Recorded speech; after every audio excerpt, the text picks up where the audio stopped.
मित्रांनो, first year मध्ये M1 M2 चा स्टडी सोप्या पद्धतीने कसा करायचा, हीच 5 स्टेपची मी स्ट्रॅटेजी देणार आहे. या स्ट्रॅटेजीने काय होईल, ज्याचा अभ्यास झालाय तो ही स्ट्रॅटेजी फॉलो करेल तर त्याला आउट ऑफ मार्क पडतील.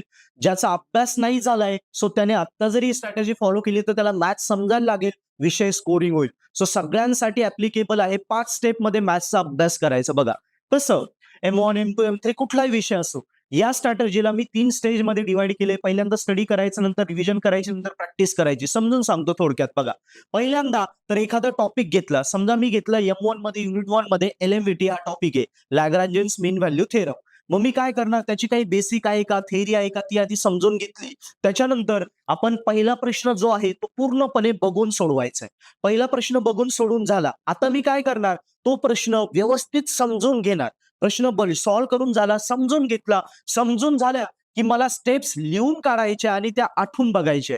डोळे झाकून आठवून बघायचे. स्टेप्स कशा लिहिणार बघा या पद्धतीने. समजा LMVT आहे युनिट 1 मधला, ह्या आल्या त्याच्या 7 स्टेप. फक्त स्टेप लिहायचे. स्टेप म्हणजे साचा.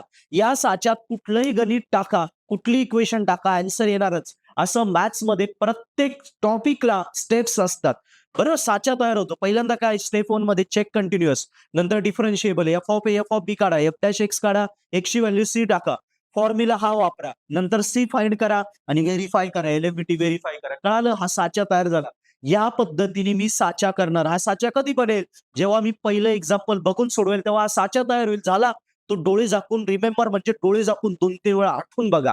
तो आठवलाच पाहिजे, कारण पेपरला आपल्याला स्टेप्स आठवायचे आहे. बाकी प्रश्न काही येऊ शकतो, त्यामुळे इथेच आठवून बघा. हे झालं. आता साचा तयार झाला, सगळं झालं. आता पुढचं उदाहरण त्या साच्यात टाकून द्या. म्हणजे क्वेश्चन 2 पुन्हा बघून सोडवा. सॉल्व्ह केला, कॉन्फिडन्स वाढून जाईल. मला येतंय, मला स्टेप्स पण आठवत आहे. मग आता न बघता व्हरायटी ऑफ क्वेश्चन सोडवा. जेवढे जास्त सोडवता येतील तेवढे सगळे सोडवा.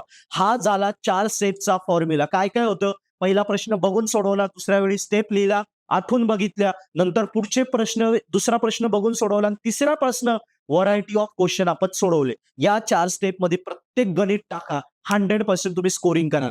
आता हे झाल्यानंतर शेवटी हा टॉपिक संपून आता दुसरा टॉपिक घ्यायचा, तेव्हा शेवटी फास्टमध्ये 5-10 मिनिटात फक्त वाचून रिव्हिजन करून घ्यायची. कुठल्या टॉपिक मध्ये काय दिलंय, काय नाही, एवढी रिव्हिजन करून घ्यायची. विषय संपला. हा टॉपिक बाजूला ठेवून द्या. कळालं? ही झाली पहिली स्टडी. आता रिव्हिजन काही दिवसांनी, ही शॉर्ट रिव्हिजन त्याच वेळी.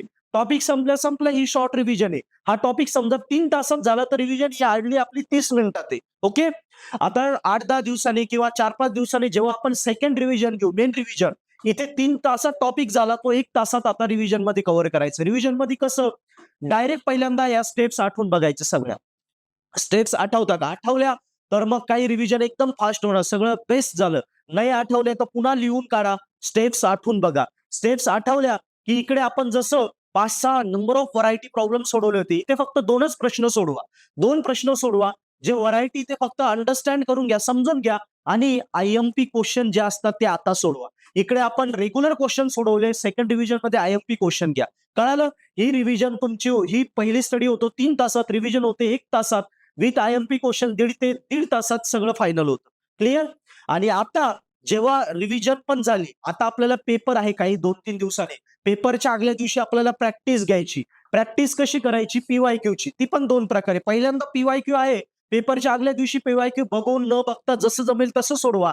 आणि नंतर सगळ्यात महत्त्वाचं, एक्झाम हॉलची प्रॅक्टिस घ्यायची. म्हणजे एक्झाम हॉलमध्ये आपण 2.5 तास टाइम लावून पेपर सोडवतो, तेव्हा आपल्याला इकडे तिकडे बघता येते. तसंच आपल्या रूममध्ये एकदा पेपर बघून न बघून जसं सोडवते तसं सोडवल्यानंतर रूममध्ये एकटे बसा, लॉक करून घ्या, 2.5 तासाचा अलार्म लावा आणि 2.5 तासात पेपर सॉल्व्ह करून बघा. एकदा तुम्ही पेपर सोडवला की तुम्हाला कळेल यार काय चुका होता, कुठल्या प्रश्नाला किती वेळा किती टाइम लागतो, कुठले क्वेश्चन आधी घ्यायचे, कुठला युनिट आधी घ्यायचा, कुठला नंतर घ्यायचा, प्रश्न लिहिताना काय चुका होता, सगळ्या गोष्टी हे एक्झाम हॉल प्रॅक्टिस मध्ये तुमचं क्लिअर होईल. सो या पद्धतीने आपल्याला M1 M2 चा स्टडी करायचा आहे. हुशार मुलगा असो, ड्रॉपर असो, टॉपर असो, सामान्य असो, या स्ट्रॅटर्जीने स्टडी करा. 4-5 दिवसात M1 M2 चा स्टडी होईल, तुम्ही स्कोर कराल. ज्याला काहीच येत नाही ना, तो सुद्धा स्कोर करेल. अशी स्टडी पासनं पार एक्झाम आपल्या हॉलच्या प्रॅक्टिस पर्यंतची स्ट्रॅटर्जी आहे. हार्डली 2-3 दिवसाची स्ट्रॅटर्जी आहे. पुन्हा एकदा रिवाइज करून देतो. स्टडी करताना आपल्याला पटापट पहिल्यांदा काही क्वेश्चन सॉल्व्ह करून बघायचे, स्टेप्स लिहायचे आहेत, नंतर व्हरायटी क्वेश्चन सॉल्व्ह करायचे आणि फटकन रिव्हिजन करून घ्यायची. सेकंड रिव्हिजनच्या वेळी स्टेप्स आठवून बघायचे, थोडेफारच क्वेश्चन सोडवायचे, आय-एम-पी सोडवायचे आणि थर्ड प्रॅक्टिस पी-वाय-क्यू प्रॅक्टिसला आपल्याला एक्झाम हॉल सारखी आपल्याला प्रॅक्टिस करून बघायची. या पद्धतीने M1 M2 चा स्टडी करा. 100% गॅरंटेड मॅथ ज्याला येत नाही तो स्कोरिंग करू शकेल. मित्रांनो, M1 M2 मी इथे स्ट्रॅटेजी सांगितली आहे. हेच M1 M2 तुम्हाला मराठीमध्ये एकदम सोप्या भाषेत शिकायचे असतील, कॅल्सीच्या ट्रिकवर शिकवायचे असेल, तर मी आमच्या पर्पल आर्ट ॲपवर शिकवलेले आहे. सो पर्पल आर्ट ॲपची लिंक डिस्क्रिप्शनमध्ये ॲप डाउनलोड करा. त्यामध्ये M1 M2 चे रेग्युलर कोर्सेस विथ छोट्या टाइममध्ये कंप्लीशनसाठी क्रॅश कोर्सेस सुद्धा आहे. सो नक्की पर्पल आर्ट ॲप्लिकेशनचे व्हिडिओ लेक्चर बघा. मराठीत मी M1 M2 शिकवले आहे, ज्यामध्ये कॅल्सी ट्रिक्स आहेत, सॉल्व पेपर आहेत, हे पी-वाय-क्यू सॉल्व आहेत, आय-एम-पी क्वेश्चन आहेत, नोट्स आहेत, व्हिडिओज आहेत, सगळं आहे. 2-3 दिवसात स्टडी करून कसं स्कोरिंग करायचं ते सुद्धा स्ट्रॅटेजी दिलाय. बस पर्पल आर्ट ॲपचे सबस्क्रिप्शनवरनं हा स्टडी करा. 2-3 दिवसात त्या क्रॅश कोर्स घ्या. त्या क्रॅश कोर्समधनं 2-3 दिवसात तुम्ही M1 M2 तुमचा स्कोर करू शकता. So best of luck.